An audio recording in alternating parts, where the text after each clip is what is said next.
como Raúl Castro ha dicho, que primero se hunde la isla en el océano, primero se hunde, o sea, bombardea la isla antes de que allí se cambie aquello. Más o menos esa era la filosofía de Gaddafi.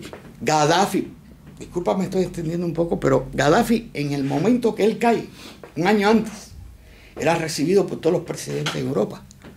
Por Italia, el presidente, el primer ministro de Italia, el primer de España. Él se sentía, vaya, vencido, sí, como un héroe. Y el difunto payaso Hugo Chávez le entregó una espada, una réplica de la espada de Bolívar, y bueno, y habló que Gaddafi, héroe nacional, héroe guerrero de África, héroe guerrero admirado en toda América Latina, héroe de América Latina. Y a los 3 meses lo defenestraron, pero vaya, humilladamente. ¿Crees que Cuba pueda terminar?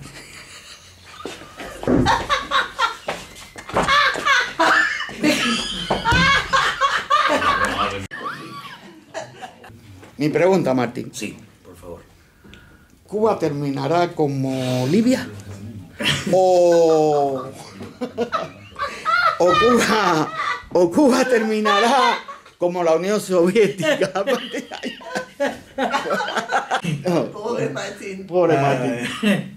Me pongan esa complicación. Bueno, fíjate. Es que Dios no te hace nada hasta que no dicen que a Fidel le metan un palo. No. Sí. Te voy a decir a ti una cosa. Sí. Esta pregunta, no sé, se me ocurrió a mí, pero... Bien, la pregunta, Martín, mía. Cuba, la Cuba de los Castro. Porque Cuba es Cuba, no. La Cuba de los Castro, de los dictadores, de los tiranos. Fidel y Raúl Castro y su familia. De una forma simple, Martín, terminará como terminó la dictadura del Gaddafi en Libia, o terminará como terminó el campo socialista y la Unión Soviética, sin tirar un tiro. ¿Qué piensas? Eso es lo que te decía antes, que no lo sé. Yo en la Unión Soviética desembarcaron con una hamburguesa de McDonald's y con un pituza de Levi de Strauss. Y en los otros lados tuvieron que bombardear. Pero generalmente el comunismo está vacío por todos lados. En China no hay nada de ideología, lo único que hay es aferrarse en el poder político y todo lo demás, permitir que la gente haga sus business, sus negocios, y en Cuba eso ya pasa hace mucho tiempo. Lo que pasa es que ahora se va a abrir la ficha, para que en un momento se abrirá para que... Pero yo creo que lo van a abrir cuando los actuales ministros y los que están ahora ya hayan comunicado, ya tengan alguna promesa de Estados Unidos y de tal, de poder reactivar el mercado con un país más constante que Venezuela. El problema es que esa gente comunista no tuvo nunca nada. O sea, a mí si tú me dices que una persona es comunista y por serlo mejoró su nivel de vida, ese para mí puede serlo como puede no, generalmente es un descarado. El comunista antiguamente era uno que por llamarse a sí mismo comunista era perseguido, era ejecutado, era defenestrado. Ese tipo de gente, aunque yo no esté de acuerdo, lo respeto. El que se llamaba comunista en Cuba era para tener una prebenda, obtener algún beneficio. Entonces, ya de entrada te digo que no lo son, que no lo eran. El comunista tiene que denunciar la injusticia donde las ve y todo ese tipo de cosas. Esa gente no ha denunciado nunca nada. En Cuba los verdaderos comunistas eran, no comunistas, sino revolucionarios, rebeldes, a eso me refiero. Sí, Martín, pero yo me refería... ¿Pero tú quieres decir si van a terminar con violencia o no? No sé. Espero que no. Pero ¿por qué esa pregunta? Espero que no. Pero ¿por qué esta pregunta todo te la hago? hacemos. Porque hay un odio acumulado en el pueblo, con esos actos de repudio y esas bajezas y golpes, y hay un odio acumulado que si eso se desata, porque yo no sé qué ideas tienes tú, yo pienso que el ejército no va, cuando si el pueblo se tira, el ejército no va a masacrar al pueblo. Un momento, Cuba, a diferencia de, por ejemplo, de muchos otros lugares, es un sistema realmente militar. Y más con Raúl Castro ahora. Las estructuras de ese esqueleto están todas sostenidas por una... O sea, ese cuerpo está sostenido por un esqueleto, una estructura ósea militarizada. Y no te hablo de Minin ni te hablo de nada, te hablo de los militares. Esa gente es muy difícil que quieran cambiar el sistema, que lo acepten así como así, porque no tendrían ningún trabajo en el otro sistema que venga. Y además tendrían que pagar algunos daños, aunque en Cuba se le tiene mucho menos bronca a un coronel de la FARC que a un simple mayor del Minin. De hecho, un teniente coronel de la FARC iba durmiendo en una guagua. Y en cambio uno del Minin en la vida ha podido dormir en una porque guagua incluso porque sabe que le quieren. Estos oficiales de la FARC iban desarmados. Iban desarmados, iban en su sidecar y tal, y siempre eran mucho más queridos o estaban mezclados entre la población. Eso hay que reconocerle a Raúl, que era distinto de Ramiro Valdés, de toda esta gente. Había menos corrupción en la FARC, era una institución que se mantenía a sí misma con las empresas civiles de la FARC y los que fabricaban las bandejas, las cucharas. Bueno, no fabricaban armas, pero algo por lo menos fabricaban. Minin lo único que hacía era meter la mano en la lata, tener empresas en distintos lugares, en Panamá, con sede en Panamá, generar dólares del mercado super negro y vivir de eso y corromperse de una manera, pero muy fuerte. Yo te hacía la pregunta porque... Pero bueno, respondiendo a tu pregunta, pues si no aquí yo también me estiro. Tú dices que puede ser que el odio salga. Yo creo, mira, que... El odio del pueblo de a pie. Del pueblo de a pie, sí.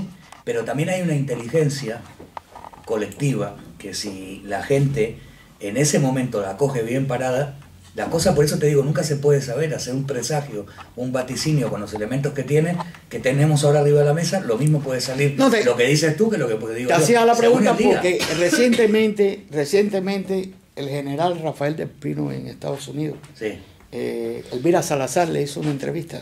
Sí, muy buena, sí la vi. Ah, la viste. Entonces él dijo ahí que bueno, que él era militar, que él piensa que los militares no le van a tirar a pueblo. Pero también dijo que en esa misma entrevista que Cuba es un sistema egipcio y que son que van, creo que él lo decía, que querían ir a ese sistema egipcio.